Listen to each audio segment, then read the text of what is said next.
I covered Jesus's ears. Hopefully his eyes too. So like when a male athlete makes a decision to do them, a lot of times we understand, okay, we might get more male-ish. We might get facial hair. We might have hair growing in weird spots that normally wouldn't grow. I used to have one hair on my chest, literally literally one hair. Now you're a bear. Now I'm a power bear. I'm a full-blown power bear.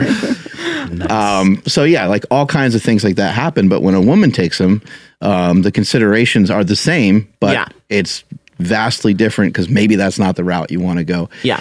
How long ago did you start using performance enhancing drugs in comparison to how long you've been training? Yeah. So I decided, what was it? It was after my second meet. I totaled 1,080 at 165. And I knew then if I had a little help that I would do something pretty special in this sport. So after that, was that maybe kind of because of the people you were surrounded with? Did you see other people like lifting astonishing weights? Not necessarily your friends and not necessarily your coaches, but the people that you were following in the sport, were they in non-drug tested federations and that's what you're keeping your eye on? Yeah. So I was watching like Mariana and Steffi and Cece and Stacy Burr, you know, they were all at the top at the time. And I knew then like, man, if I just had something to help me out, I bet you I could be up there right with them. And now I'm here. Yeah. What are some of those, and how long were you training for before you decided to do it? I'm not sure if you mentioned how many years you were training. I was probably doing powerlifting for about a year. And then I decided that. But you're maybe lifting previously for 4 or 5 years, something like that? Yeah. Cool. Yeah.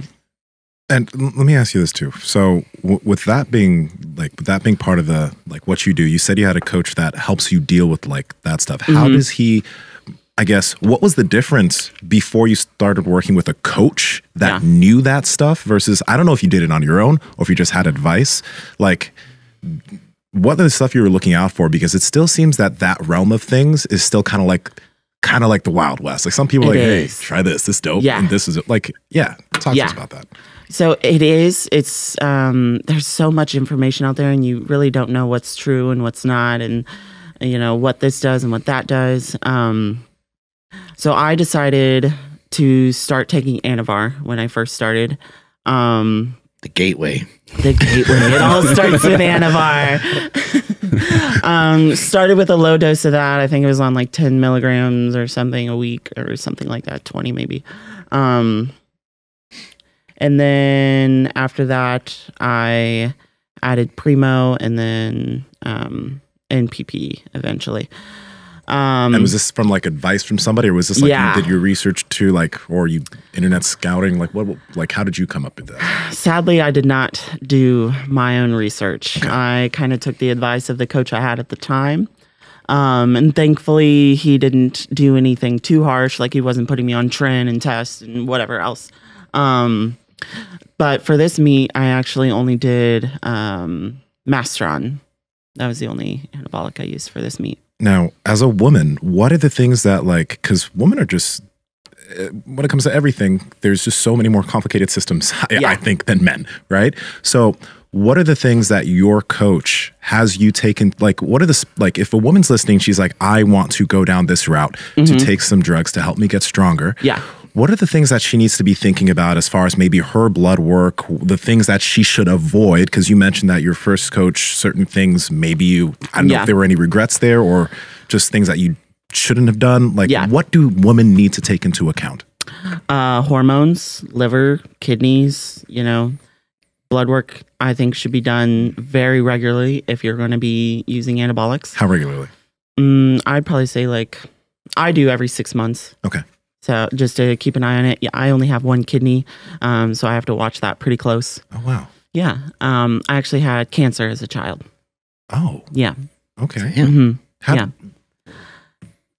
what age am I talking about? Yeah. So I was 4 years old. I had a Wilms tumor around my right kidney. Chemo, radiation, and then they eventually took the tumor and the kidney out. So Wow. And I've been fine ever since. Okay. Yeah. There we go. Yeah. Damn. That is definitely an extra consideration with, you know, what steroids can do to like your organs, your kidneys, your liver, things like that. Have you ever considered testosterone? Have you ever taken testosterone? You messed around with that at all, or? So I have, I go to a hormone like specialist, because my progesterone and estrogen are always pretty low. And he has me on, I take 2 milligrams of test 3 times a week and progesterone and estrogen just to like keep those balanced. Have you noticed any like real negative side effects? Like when you get your blood work done, is there anything like that's alarming, or have you felt, I don't know, you felt sick or weird or had any real hiccups with using any of these things? So for 2021, I was on anabolics for the whole year because I did the Kern US Open and then I rolled right into those bodybuilding shows. So after the shows, I got my labs done and my liver was very angry with me. What changed with the show stuff, like for bodybuilding? Basically, I just dropped the Primo and just did Anavar, and then Clen and Arimidex, and yeah, I think that's it. You find you take more stuff for bodybuilding or for powerlifting? More stuff for bodybuilding. Definitely. Yeah, definitely. That was my protocol too. I was like, whoa. Yeah, I was not ready. I did not expect that. We've all heard that to get optimal sleep, you should cool your room down to 68 to 69 degrees. But that's not all you need to do. And that's why we've partnered with 8 Sleep mattresses. Now they have the Pod Pro and the Pod Pro Cover. And the amazing technology of this mattress allows you to cool the mattress down to 55 degrees or to have it as warm as 110 degrees. But the great thing is that the temperature changes through the night based off of your actual body temperature to make sure that you get the most restful sleep possible. You fall asleep 32% faster and you move around 40% less when you're actually asleep. It's amazing. And Andrew, how can people get it? Yeah, this is amazing technology that actually changes its temperature based off of your sleep cycle. There's no other technology like it anywhere else. To take advantage of this, head over to 8sleep.com/powerproject. That's EIGHT sleep.com/powerproject. And you guys will receive $150 off this amazing technology. Links to them down in the description below. Let's get back to this video. Oh, yeah, it's just like well, there's a lot more things to take, right? Yeah. Because there's a lot more things that can, a ton. I guess, help you have the most optimal physique on stage. Yeah. You mentioned hormones. Have you noticed any like mood changes or any libido changes? Like I know for myself, like the first time I got into testosterone, like I wanted to rub up against every single thing that I could think of. So I don't know. Desk. Yeah. Well, Including this desk. you saw the. I saw. Yes. We had the cameras rolling the whole what time. happened? They have access to the security. Damn. Damn. You're telling me, buddy. I covered Jesus's ears. Hopefully his eyes too. That's hilarious. Anything like that going on? Nothing like, you know, my progesterone was really low at one point, and when we were bringing that up, I was a raging bitch. But libido, yeah. Oh yeah. Very high. Very, very high. So when it comes to, I guess, because when it comes to like what you're doing as far as powerlifting and bodybuilding is concerned, what type of stuff do you like have to deal with from the internet? Because you have been you got your pro card in bodybuilding, as just coming into the fucking game, right? So you killed that. You're doing world records in terms of powerlifting. You're progressing fast, and your numbers as far as social media too have progressed. So how does it? With everything that, all the comments that are coming your way, does it bother you at all? Because being new to that, how do you deal with it? Do you ignore it? You know, I have always kind of thought, you know, these people, they don't know me. They don't know my life. They don't know my story. Their opinion means nothing.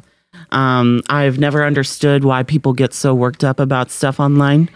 It would take a lot. It would take a lot for me to get really upset over what people say to me online.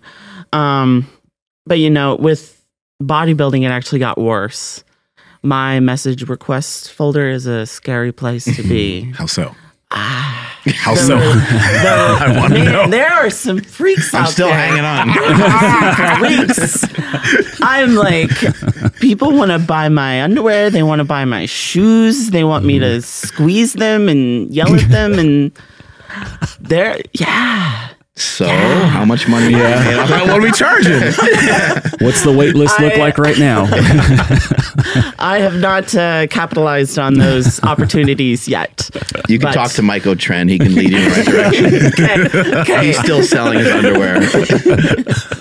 And so I actually I have SUI, stress urinary incontinence, and people cannot wrap their heads around that. They're like so like mind blown when they see like the video of me deadlifting, and thank you so much. Look at that.